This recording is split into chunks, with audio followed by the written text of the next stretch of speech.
আজকে আমার লাঞ্চে রয়েছে, দেখো, সাদা ভাত রয়েছে।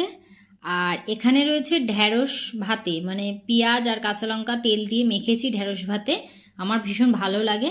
আর এটা হচ্ছে উচ্ছে ভাজা। তো উচ্ছে ভাজা, আর এখানে রয়েছে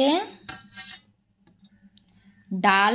ডালটা হচ্ছে তোমার, এটা হচ্ছে অ্যাকচুয়াল মানে ডালমা বলে। এটা হচ্ছে আলু দিয়ে বেগুন দিয়ে, মানে ডালটা ঘন ঘন করে পেঁয়াজ আর রসুন বেশি করে দিয়ে, মানে ফোড়ন দিয়ে এটা ডালমা টাইপের করা হয়েছে। আর হয়ে গেল। আর তার সাথে রয়েছে একটা ডিম পোচ। তো এই হচ্ছে আজকের আমার লাঞ্চ মেনু। কেমন লাগলো অবশ্যই কমেন্ট করে জানিও। আর এই ডালমা আমি আমি নিজেই ফার্স্ট টাইম খাচ্ছি, আমি জানি না। তো চলো, হয়ে গেল আমার লাঞ্চ মেনু আজকের। দেখতেই পাচ্ছ, খুব সিম্পল খাওয়া দাওয়া আর খুব ঝটপট হয়ে যাবে। তো চলো, টাটা।